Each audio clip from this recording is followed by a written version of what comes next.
দেখুন, রাজনীতিতে গুণগত যে পরিবর্তন, সেটাতে পদায়নের যে প্রক্রিয়া, এইটাকে খুব ভালো করে আমি বলি রেকটিফাই করতে হবে, এছাড়া কোনো বিকল্প নেই।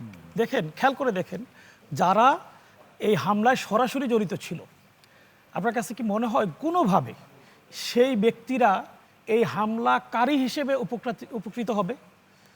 না, হওয়ার কথা না, কিন্তু তারা উপকৃত হবে। খুব অল্প সময়ের মধ্যেই দেখবেন তারা বিভিন্ন পদে, বড় বড় পদে পদায়ন হয়ে গেছে। যে তুমি যেই ঘটনা ঘটাইছো, সারা পৃথিবীতে এই জিকে গোসকে চিনে ফেলছে তোমাদের এই হামলার কারণে। দেখবেন যে তাদেরকে বাহবা দিবে, অল্প সময়ের মধ্যে তারা বিভিন্ন পদে দায়িত্বে চলে যাবে। যোগ্যতা কি? তারা হামলা করতে পেরেছে। শহীদ আবরার ফাহাদ ভাইকে কেন মারা হয়েছিল? এই কালচার যে যদি শিবির পেটানো যায় তাহলে আমার পদ বাড়ে, এই কথাটা, এই চিন্তাটা যতদিন পরিবর্তন না হবে, তাহলে কালচারের পরিবর্তনটা আসলে, রাজনৈতিক এই সংস্কৃতির পরিবর্তনটা আর কোনোভাবেই সম্ভব নয়। কেউ পিটিয়েছে, তাকে যদি আজীবনের জন্য এই দল থেকে বহিষ্কার করা হয়, তাহলে দেখবেন পরবর্তী 100 বছরেও একজন লোক পাইবেন না যে পিটাবে। বুঝবে যে আমি যদি পিটাই তাহলে আমার ক্যারিয়ার শেষ। কিন্তু এখন আমি যদি পিটাইতে পারি তাহলে আমার ক্যারিয়ার গেইন। জি, আইয়ুবী ভাই, বিএনপি সেটা করলো, কিন্তু এনসিপি কি নাসিরউদ্দিন পাটোয়ারির বিরুদ্ধে কোনো, না আমি সেটা বলছি না, আমি বলছি যে এনসিপি নাসিরউদ্দিন পাটোয়ারির বিরুদ্ধে সাংগঠনিক ব্যবস্থা গ্রহণ করতে পারবে কিনা? আপনি সাংগঠনিক ব্যবস্থা, এনসিপির বিরুদ্ধে ব্যবস্থা গ্রহণ করার যে ইস্যুটা বলছেন, সেটা আমি দাবি করতে পারি, কিন্তু এটা এনসিপির সিদ্ধান্তের বিষয়। এনসিপি নিবে কি নিবে না, এটা আমি আসলে বলার সুযোগ আমার না। এনসিপি নিবে কি নিবে না সেটা তো এনসিপির ব্যাপার, কিন্তু আমি বলছি যে বিএনপি বলতেছেন যে আজীবনের জন্য বহিষ্কার করে দেখ, আর এনসিপি নিবে কি নিবে না সেটা মানে কথার ধরন আমি সেই প্রত্যাশা করতে পারি সে তার নিজেকে সংশোধন করবে, সব খুব স্বাভাবিক জায়গা থেকে।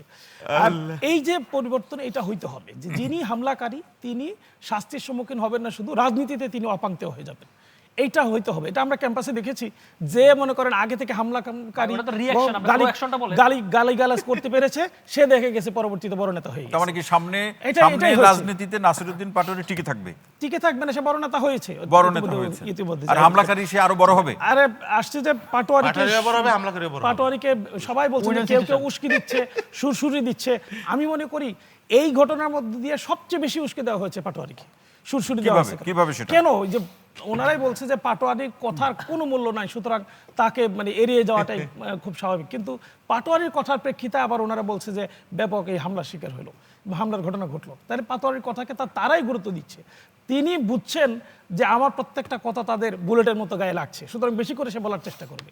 যদি এড়িয়ে যাওয়া হতো, যদি এটাকে ভিন্নভাবে আমাদের ফুয়াদ ভাই যেটা বললেন যে মামলার মাধ্যমে বা আইনি প্রক্রিয়ার মাধ্যমে মোকাবেলা করা হতো, ভিন্নভাবে সেটা ডিল করা যায়, সেই সুযোগও আছে, সুযোগ ছিল। কিন্তু আসলে রাজনৈতিক মাঠে দেখা যায় কি, ইট মারলে পাটকেল দেওয়ার চেষ্টা করা হয়। এটা আসলে ইটটা বন্ধ করে না, বরং আরেকটা পাটকেল তার গায়ে লাগার মতো প্রস্তুতি নেওয়ার জন্য তাকে উস্কে দেওয়া। আইয়ুবী ভাই, এতটুকু বলুন, এই প্রশ্নটা আমি রাখছি যে হবিগঞ্জে যা ঘটলো সেটি তো অবশ্যই যে এনসিপির মধ্যেও একটা বোধোদয় কিংবা একটা প্রতিক্রিয়া তো সৃষ্টি হবে, যে আসলে তাদের এই যে রাজনৈতিক সভা সমাবেশগুলো কিভাবে করা উচিত, বক্তৃতার ধরনটা কেমন হবে, ইত্যাদি ইত্যাদি। হামলার প্রসঙ্গে বিএনপির ছাত্রদল, যুবদলের নাম আসছে, তাদের মধ্যেও একটা পরিবর্তনের জায়গা তৈরি হবে, এটাই আমরা প্রত্যাশা করি দুই জায়গা থেকে। এই জায়গাটাতে পরিবর্তন কি সামনের দিনগুলোতে আমরা দেখতে পাবো? দেখুন, সবকিছু পরিবেশের উপর নির্ভর করে। দেখেন, নাসিরউদ্দিন পাটোয়ারি যে এরকম কথা বলে, এটা কিন্তু নতুন না। প্রায় দেখবেন তিনি এবং রাশেদ সাহেব একেবারে বোমা ফাটানো কথাবার্তা বিভিন্ন জায়গায় বলে থাকে। সব জায়গায় কি হামলা শিকার হয়? সব জায়গায় হামলা শিকার হয় না। হামলা শিকার হয় হলো গোপালগঞ্জে, যেখানে ফেসিবাদের আতুরঘর। হামলা শিকার হয় হলো যেই হবিগঞ্জে, যেখানে ব্যাপক আধিপত্য। এই আধিপত্য ফেসিবাদ নাই, ফেসিবাদের প্রতিধ্বনি যেখানে থাকার মতো পরিস্থিতি আছে, আধিপত্য আছে, সেখানেই সেটা হয়েছে। এই পরিবেশটা যেখানেই আছে, যে ইয়েটা আছে, তাদের আধিপত্য আছে, সেখানে তারা চেষ্টা করবে যে এখানে কোনো টু শব্দ করতে পারবে না, কথা বলতে পারবে না, সব স্তব্ধ করে দেওয়া হবে। এই যে প্রক্রিয়া, এইটাই কিন্তু রাজনীতিতে ভয়ঙ্কর রূপে অতীতের ফেসিবাদের মতো করে আবার ফিরে আসার চেষ্টা করছে খুব স্বাভাবিকভাবে।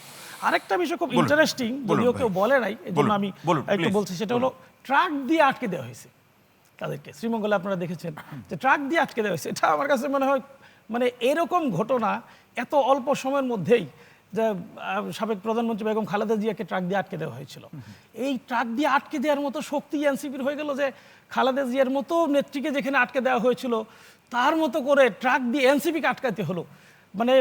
আমার কাছে খুব বেশি মানে আশ্চর্য মনে হয়েছে যে এতটা দুর্বল মনে করছে বিএনপি নিজেকে যে তাকে ট্রাক দিয়ে তাদের ইকে আটকাইতে হলো, এবং এই সংস্কৃতিতে এখনো টিকে আছে, অতীতের রাজনৈতিক যে সংস্কৃতি সেটা টিকে আছে। এটা একটা প্রকৃষ্ট উদাহরণ, এটা বোঝাই যাচ্ছে। না, কিন্তু যেভাবেই বিএনপি তো হোক, বলছে যে আরো যাতে অস্থিরতা না হয় কিংবা সংঘাত সহিংসতা না হয় সেটাকে তারা নানাভাবে নিয়ন্ত্রণ করার তাহলে তো চেষ্টা এটাও করছে। বলতে পারি যে ওই বেগম খালেদা জিয়ার এখানে ট্রাক দিয়ে আটকে দেওয়া হয়েছিল কোনো সহিংসতা না হয়, তাহলে সেটাকে আপনি মেনে নেবেন? দুই ঘটনা কি একরকম? সেটাকে আপনি মেনে নেবেন? সেটা মানবেন না, এই যে একরকম বলতে চাচ্ছেন না আপনি।